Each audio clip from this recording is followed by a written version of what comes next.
Welcome to morning మన్నా. నేటి వాక్య దర్శనం కొరకు కీర్తన గ్రంథం 118వ సంకీర్తన 5వ చరణం. ఇరుకునందుండి నేను యెహోవాకు మొరపెట్టి తిని, విశాల స్థలమందు యెహోవా నాకు ఉత్తరమిచ్చెను. మరొకసారి దేవుని వాక్యంలో నుండి ఉదయకాల సమయంలో సంకీర్తనలో నుండి 4 ప్రాముఖ్యమైన విషయాలు దేవుని సహాయంతో మనం గ్రహించాలి.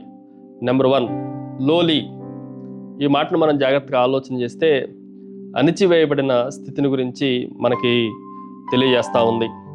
ఇరుకునందుండి అన్న మాటను మనం జాగ్రత్తగా ఆలోచన చేస్తే భయంకరమైన కష్టాలు, శ్రమలు మనల్ని ఇరుకులోనికి తీసుకొని వచ్చినాయి అన్న విషయాన్ని మనం గ్రహించాలి. ఇంకా చెప్పాలి అంటే ఇరుకు అంటే ఊపిరి ఆడనంత బిగువుగా ఉంది ఆ పరిస్థితి అని అర్థం. ఎప్పుడైతే పక్షి ఒక చిన్న డబ్బాలో అది రెక్కలు కూడా కొట్టుకోవటానికి అవకాశం లేని పరిస్థితుల్లో అది కొట్టుకుంటా ఉందో, కొన్నిసార్లు మనం బయటికి ఏమాత్రము ప్రయత్నం చేయటానికి కూడా అవకాశం లేకుండా మనల్ని ఇరుకులోనికి నెట్టివేసిన పరిస్థితులన్నిటినీ, అణిచివేయబడిన స్థితిని దేవుడు జ్ఞాపకం చేసుకుంటున్నాడు అన్న విషయాన్ని మనం గ్రహించాలి. రెండో విషయాన్ని మీకు జ్ఞాపకం చేస్తాను. ఇట్ ఈజ్ ఏ లౌడ్, బిగ్గరగా. ఈ మాట కూడా మనం జాగ్రత్తగా ఆలోచన చేస్తే, నేను ఇరుకునందుండి యెహోవాకు మొర్రపెట్టి తిని.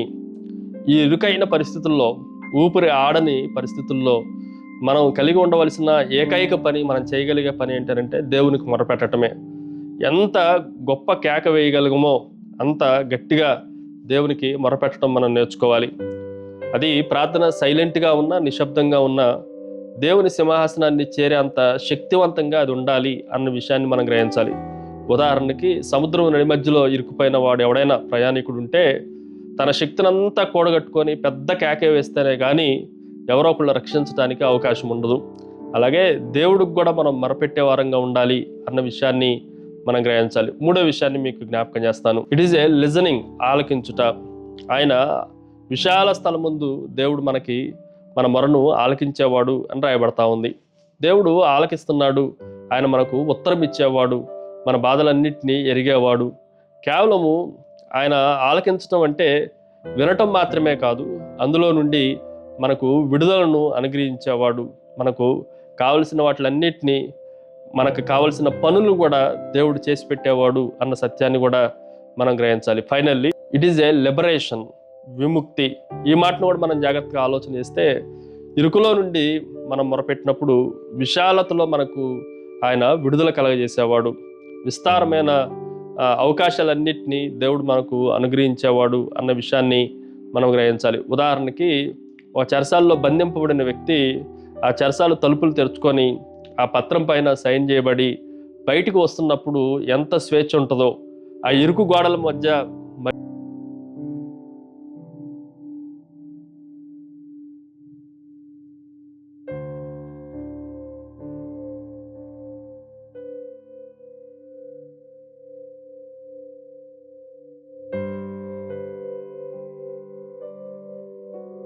అన్న సత్యాన్ని కూడా మనం గ్రహించాలి. ప్రార్థన. సకల ఆశీర్వాదములకు కారణభూతులు తండ్రి, మరొకసారి ఇరుకులో, ఇబ్బందుల్లో, కొలిములో, కష్టములో మేము ప్రార్థన చేసినప్పుడు తండ్రి వాటిని ఆలకించి వాటన్నిటి నుంచి మాకు విడుదలను, విమోచనను, విముక్తిని మీరు కలగజేస్తున్నందుకై మిమ్మల్ని స్తుతిస్తూ యేసు నామమున అడిగి వేడుకుంటున్నాం తండ్రి.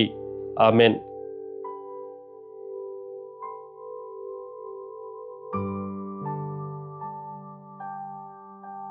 God bless you.